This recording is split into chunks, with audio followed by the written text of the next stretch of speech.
It's Javier Vento at Timberline Lodge on Mount Hood, testing the Charlie slasher, the C slasher. Hey, I see that back there.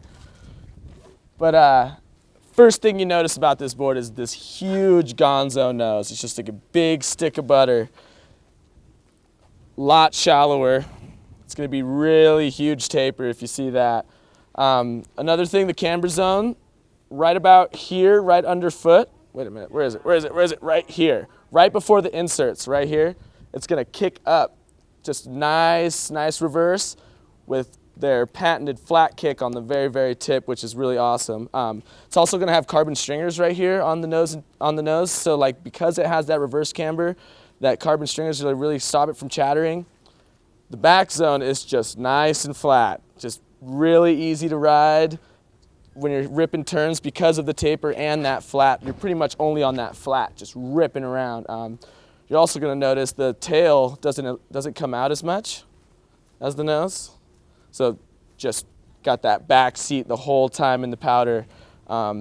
This thing, no matter how big the drop is, and there's powder underneath, you're gonna land. You're gonna land on this thing. I took this drop, it was probably like 15 feet just to flat in the powder, and I just stopped, stood up, and just no shock on your feet, nothing. It was awesome. Not to mention it throws up a pretty mean cloud. All right, tell me about the day that you rode it. The day I rode it, it definitely didn't look like this. It was a lot, it was storming out. We had 10 fresh inches on top of, I think it was another 5, so it was pretty deep, and I never sunk. This is a 158. I'm 5'7", 130 pounds soaking wet. It was so easy to handle this thing because of that taper. It felt like a 53, just right through the trees. There's never a worry in my mind. Riding switch on this is also really easy. Don't be scared because it looks super directional. That reverse camber really makes it easy to lean back on your tail so you can keep your nose up super easily.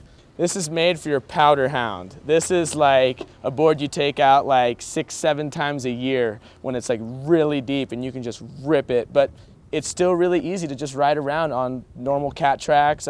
Sometimes tapered boards are a little scary to ride on cat tracks. They're a little squirrely, but this one was just perfect. I gave this board 100. There was nothing I did not like about this board.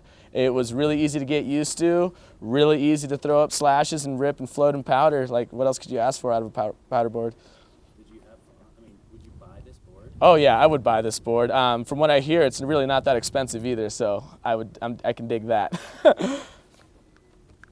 Woo! All right. Check out boardinsiders.com.